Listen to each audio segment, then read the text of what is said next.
तमेव लोकशङ्करं नमामि शङ्करं गुरुं नमामि शङ्करं गुरुं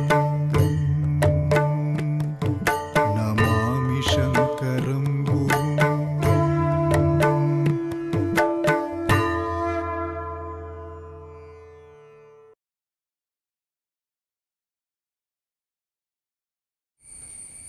श्रीगुरुभ्यो नमः। माला सुधाकुंभ विबोधमुद्रा विद्याविराजत्करवारिजाताम् अपार कारुण्य सुधाम्बुराशिं श्री शारदाम्बां प्रणतोऽस्मि नित्यं। सदाशिवसमारम्भां शङ्कराचार्य मध्यमाम् अस्मदाचार्यपर्यन्तां वन्दे गुरुपरम्पराम्। ఉభయ జగద్గురువుల పాదపద్మములకు సభక్తి శ్రద్ధంగా ప్రణామాలను సమర్పించుకుంటూ ఈ పుణ్యభూమి శృంగేరి అనే కార్యక్రమంలో ఈ శృంగేరి క్షేత్రం యొక్క మాహాత్మ్యము, దీని యొక్క చరిత్ర, దీనికి పవిత్రత చేకూరిన కారణాలు ఇత్యాది విషయాలను మనం చెప్పుకుంటున్నాము. గత సంచికలో ఈ క్షేత్రాన్ని పవిత్రీకరిస్తున్న గురు పరంపర గురించి చెప్పుకున్నాము. గురువంటే ఎవరు, పరంపర అంటే ఏమిటి ఇత్యాది విషయాల్ని మనం చర్చించుకున్నాము. ఈ సంచికలో ఈ క్షేత్రంలో అత్యంత స్వచ్ఛంగా పరమ పవిత్రంగా ప్రవహిస్తున్న ఈ తుంగా నది గురించి మనం ఇప్పుడు చెప్పుకోబోతున్నాము. మనం ముందు చెప్పుకున్నట్లుగా ఈ శృంగేరి అనేది క్షేత్రమే కాదు, తీర్థము కూడా. తీర్థంలో జలమయమైన ఒక పవిత్రత ఉండాలి. నదియో కొలనో సముద్రమో ఇట్లాంటి జలమయమైన ఒక పవిత్రత ఒక క్షేత్రానికి ఉంటే అది తీర్థమనిపించుకుంటుంది. అందుకే మన కావ్యాల్లో కూడా ఒక మాట కనపడుతుంటుంది, తీర్థోదకంచ వన్హిశ్చ నాణ్యత శుద్ధిమర్హత అని భవభూతి ఉత్తర రామచరిత్రలో చెప్పిన మాట. తీర్థజలము అలాగే యజ్ఞాగ్ని ఈ రెండు వేరే చోటు నుంచి పవిత్రతని సంపాదించాల్సిన అవసరం లేదు. అవి స్వతహాగానే ఎంతో పవిత్రమై ఉంటాయి. అట్లాంటి తీర్థోదకము మనకి ఈ తుంగా నదిలో కనబడుతుంది. అలాగే మనకి జలము కూడా ఎంతో పవిత్రంగా ఆరాధింపబడుతుంది మన భారతీయ సంస్కృతిలో. అందుకనే మనకి నీటికి ఒక పర్యాయ పదము జీవనం అని చెప్పి ఒక పర్యాయ పదం కనపడుతుంది. జీవనం భువనం వనం కబంధముదకం పాథః పుష్కరం సర్వతోముఖం అని అమరంలో కోశకారుడు ఈ నీటి యొక్క పేర్లను లెక్కిస్తూ జీవనం అని చెప్పి ఒక పేరు చెప్పారు. అసలు మనల్ని బ్రతికించేదే నీరు, మనకి జీవనాన్ని కలిగించేదే నీరు. కాబట్టి అట్లాంటి నీరు, అందున పుణ్యక్షేత్రంలో ఉండే నీరు ఇక వేరే చోటు నుండి పవిత్రతను అందిపుచ్చుకోవాల్సిన అవసరం ఏమాత్రమూ లేదు. అట్లాంటి పుణ్యతీర్థము ఈ తుంగభద్ర నది. మనకి పురాణాల్లో ఇతిహాసాల్లోనే ఈ తుంగభద్ర నది యొక్క ప్రాశస్త్యము కనబడుతుంది. వాటిల్లోనే కాక ఆయుర్వేదంలో కూడా ఈ తుంగభద్ర నది యొక్క ప్రాశస్త్యాన్ని పేర్కొన్నారు. రఘునాథుడు అని ఒక పండితుడు రచించిన భోజన కుతూహలము అనే గ్రంథంలో ఒక శ్లోకం మనకు కనపడుతుంది.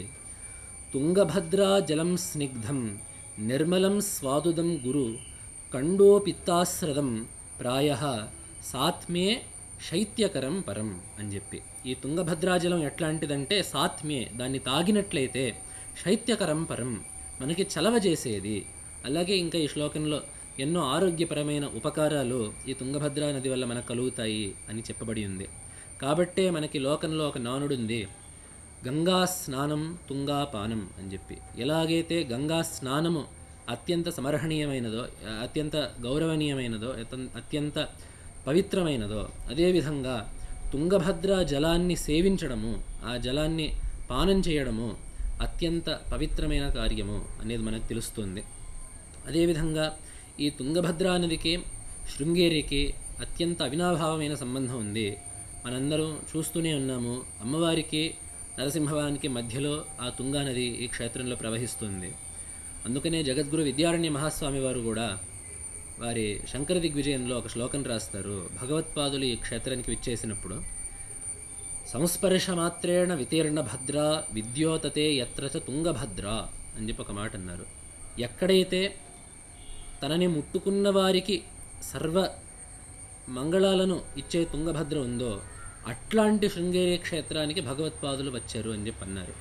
అదేవిధంగా భగవత్పాదులు కూడా వారి మఠామ్నాయాన శాసనాన్ని రాస్తూ చతుర్థో దక్షిణామ్నాయ శృంగేరీతు భవేన్మఠ, ఈ 4వ పీఠము ఉన్న చతురామ్నాయ పీఠాల్లో 4వది ఈ దక్షిణ దిక్కులో ఉండే శృంగేరి శారదా పీఠము. అక్కడ రామేశ్వరాహ్వయం క్షేత్రం, ఈ క్షేత్రానికి చెప్పిన తీర్థము రామేశ్వర క్షేత్రము. అలాగే రామేశ్వరాహ్వయం క్షేత్రం ఆదివారాహ దేవత, ఇక్కడ వరాహస్వామి దేవత. అలాగే సురేశ్వరాఖ్య ఆచార్య, ఇక్కడ తొలి అధిపతిగా పీఠాధిపతిగా సురేశ్వరాచార్యులు వెలశారు.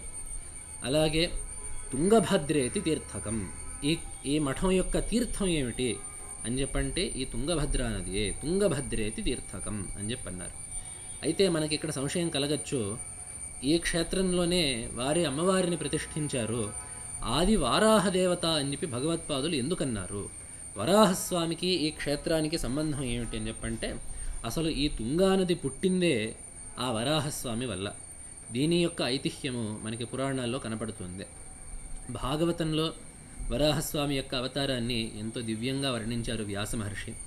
హిరణ్యాక్షుడు ఈ భూమి యొక్క గతిని తప్పించి ఆ ప్రళయ సాగరాల్లో భూమిని ముంచివేస్తే అప్పుడు పరమాత్మ బ్రహ్మ యొక్క నాసావివరం నుండి ఆవిర్భవించి వరాహ రూపంగా ఆవిర్భవించి ఆ భూమిని ఉద్ధరించి దాన్ని యథాస్థానంలో ప్రవేశపెట్టిన కథ జగద్విదితము. కానీ అక్కడ మనం తెలుసుకోవాల్సింది ఏమిటంటే పరమాత్మ స్వీకరించిన రూపము ప్రాకృతమైన వరాహ శరీరం కాదు. అంటే మనకి లోకంలో కనపడుతున్న ఆ అడవి పంది యొక్క శరీరం కాదు, అది దివ్యమైన శరీరం. అందుకనే భగవంతుడు అంటాడు గీతలో కూడా, జన్మకర్మచమే దివ్యం, నేను పుట్టే జన్మ, నేను చేసే పనులు అవన్నీ ఈ ప్రాకృతమైన కొలతలకి అందేవి కావు, అవన్నీ దివ్యములైనవి. కాబట్టే ఈ భగవంతుడు యజ్ఞవరాహంగా పుట్టినప్పుడు, అందుకని మనం యజ్ఞవరాహం అంటాము, ఆ వరాహమే యజ్ఞమయమైనది. యద్రోమకూపేషు నిలిల్యురధ్వరాహ నమో నమః కారణసూకరాయతే అని చెప్పి అంటుంది భాగవతం. భగవంతుడి యొక్క రోమకూపాల్లో ప్రతి రోమంలోనూ యజ్ఞాలు నిలిచి ఉన్నాయన్నమాట.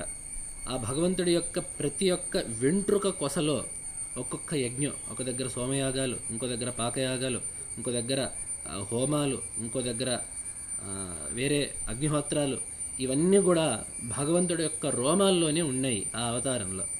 అలాగే ఆ శరీరం అంతా కలిపి, ఆ యజ్ఞాల యొక్క సమష్టి అయిన ఆ శరీరం మొత్తం కలిపి వేదమయంగా మనకి చెబుతుంది. అందుకనే త్రయీమయం రూపమిదంచ సౌకరం అని చెప్పి అంటుంది భాగవతం. త్రయీమయం రూపమిదంచ సౌకరం, ఈ సూకర రూపము, ఈ యజ్ఞవరాహ రూపము వేదమయం అయినటువంటిది అని చెప్పి. అందుకనే ఆ పరమాత్మ తన యొక్క శరీరాన్ని దులిపినప్పుడు, ఆ ప్రళయసాగరంలో మునిగి ఆ భూమిని ఉద్ధరించి తన శరీరాన్ని ఒకసారి విదిలించాడు పరమాత్మ. అట్లా విదిలించిన నీటి బిందువులు తన మీద పడగా అక్కడ ఆ దేవతలు మహర్షులు పరమాత్మని స్తుతిస్తున్నారు. విధున్వత వేదమయం నిజం వపుః జనస్తపస్సత్య నివాసినో వయం సటాశిఖోద్ధూత శివాంబు బిందుభిః విమృజ్యమానాః భృషమీష పావితాః అని చెప్పి ఒక శ్లోకం చెప్పారు అక్కడ మహర్షులు ఋషులు కూడా.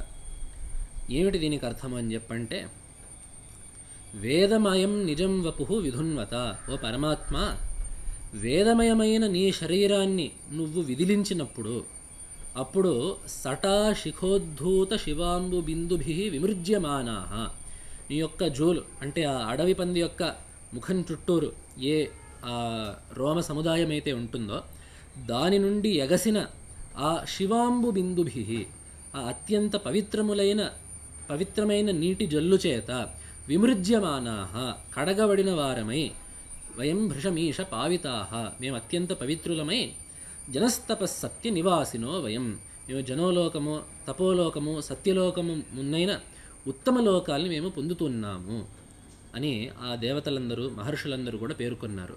పరమాత్మ యొక్క శరీరం నుండి విదిల్చబడిన నీటికే అంత పవిత్రత మనకి భాగవతంలో కనబడుతుంది. కాబట్టే అక్కడి నుంచి జరిగిన కథ మనకి తుంగభద్రా మాహాత్మ్యంలో కనబడుతుంది.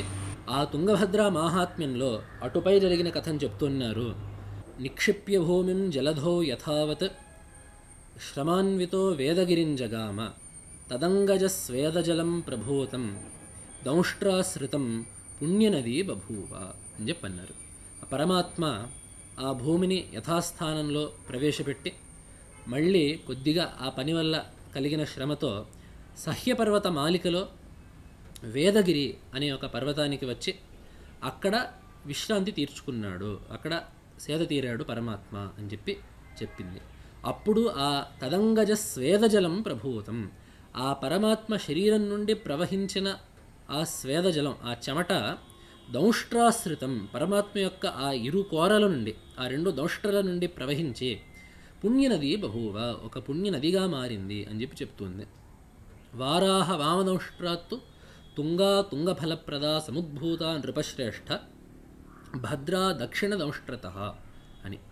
ఆ పరమాత్మ యొక్క ఎడమ కోర నుండి వెలువడిన స్వేదధార తుంగగా, కుడి కోర నుండి వెలువడిన చెమటధార భద్రగా ఏర్పడి తర్వాత ఆ రెండు సంగమించి తుంగభద్రగా లోకంలో ప్రఖ్యాతమయ్యాయి అని చెప్పే ఈ కథ మనకి తుంగభద్ర మాహాత్మ్యంలో కనబడుతుంది. అయితే మనకి ఇక్కడ సంశయం కలుగుతుంది. ఇక్కడ చెప్పింది తుంగా ఒక నదిగా వెలువడింది, భద్ర ఒక నదిగా వెలువడింది, ఈ రెండు తర్వాత ఎక్కడో కలిసాయి. మరి భగవత్పాదులు వారి మఠామ్నాయన శాసనంలో తుంగభద్రేతి తీర్థకం అని చెప్పి అన్నారు. మనకి శృంగేరి క్షేత్రంలో తుంగ మాత్రమే ప్రవహిస్తుంది, ఇంకా ఎదట వెళ్ళి అక్కడ భద్రతో కలుస్తుంది, ఇంకా ఆపైపోయి సంగమేశ్వరుడి దగ్గర మొత్తం వెళ్ళి తుంగభద్ర వెళ్ళి కృష్ణలో కలుస్తుంది.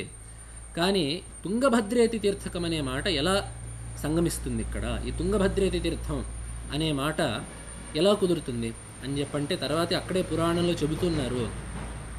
తుంగభద్రాం సురాఃప్రోచురేకైవేతి నృపోత్తమ తుంగా నారాయణ సాక్షాత్ భద్రాదేవో మహేశ్వరః భేదంతయోర్యః కురుతే భేదకారి వ్రజత్యధః అని చెప్పి. ఇక్కడ మనం తెలుసుకోవాల్సిన విషయం ఏమిటంటే ఈ తుంగా భద్ర అనేవి వేరువేరు కావు. తుంగభద్రాం సురాఃప్రోచురేకైవ, ఈ దేవతలో తుంగా భద్ర వేరువేరు కావు, ఒకటే అని మాటని దేవతలే చెప్తూ ఉంటారంట. ఎందుకంటే తుంగా నారాయణ సాక్షాత్, తుంగ అనేది హరిస్వరూపము, భద్రాదేవో మహేశ్వర, ఆ భద్ర అనేది ఈశ్వర స్వరూపం. కాబట్టి ఏ విధంగా అయితే మనం హరిహరుల యొక్క భేదాన్ని మనం గణించమో, హరిహరులకు భేదము లేదు అనేదే ఎలాగైతే మనకు సిద్ధాంతమో, అదేవిధంగా తుంగకు భద్రకు భేదం లేదు, ఆ రెండు సర్వకాలాల్లో ఒకటే, తుంగభద్రనే అనే విషయాన్ని మనకి పురాణం చెబుతుంది.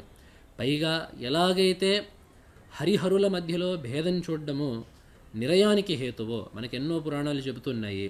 హరిహరుల యొక్క భేదాన్ని చూసినవాడు, హరిహరుల్లో తారతమ్యాన్ని నించినవాడు నరకంలో కొట్టుకుపోతాడు అనే విషయాన్ని మనకు పురాణాలు చెబుతున్నాయి.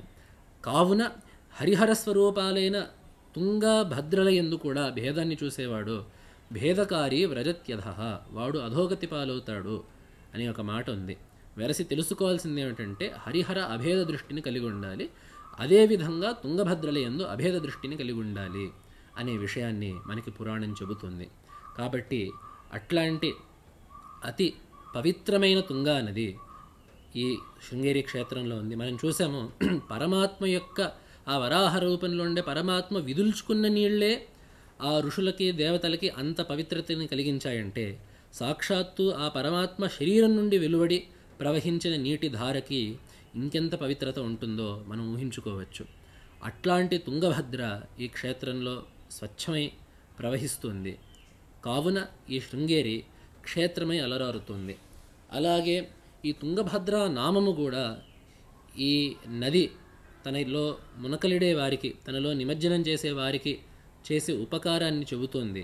దాన్నే జగద్గురు శ్రీమద్ చంద్రశేఖర భారతి మహాస్వామి వారు వారి తుంగాస్తవంలో రాస్తారు. మజ్జలే స్నపన కర్తృనరాణాం తుంగభద్ర మనిషంకరవాణి సూచనాయ భవతే కరుణార్ద్రే తాదృశంకిల దధాత్యభిధానం అని చెప్పి.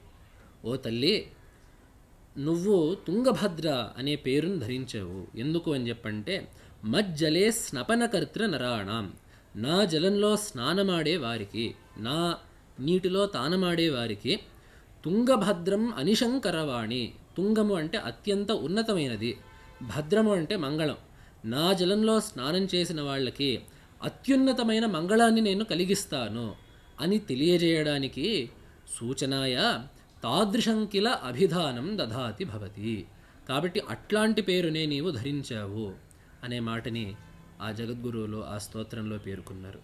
కాబట్టి అట్లాంటి వరాహదేహ సంజాత, అందుకని దీన్ని ఏమంటారంటే వేదగిరిజ శ్రీశైల పదగామిని అని చెప్పి మనకి బ్రహ్మాండ పురాణంలో ఈ తుంగభద్ర నదిని పేర్కొంటారు.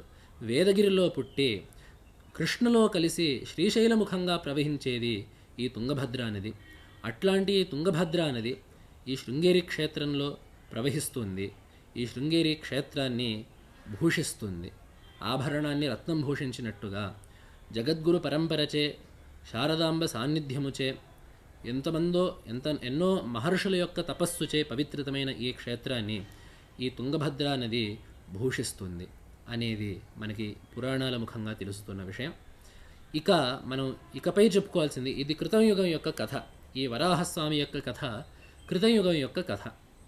భగవత్పాదుల యొక్క కథ కలి ఆదిలో ఉండే కథ. కళ్యాదో పార్వతీశ ప్రవర స్వర్గణ ప్రార్థిత శ్రౌతవర్త్మ ప్రాబల్యం నేతు కామో యతివరవపుష ఆగత్య అని చెప్పినట్లుగా భగవత్పాదుల యొక్క గాథ కలియుగానికి సంబంధించింది. ఈ వరాహస్వామి యొక్క గాథ కృతయుగానికి సంబంధించింది. వీటి మధ్యలో త్రేతాయుగంలో ఈ శృంగేరి క్షేత్రము ఎట్లాంటి మాహాత్మ్యాన్ని సంపాదించిందో, ఈ శృంగేరి క్షేత్రానికి పేరు ఎలా వచ్చిందో మనం వచ్చే సంచికలో తెలుసుకుందాము. నమః శంకరాయ. నమామి శంకరం గురుం.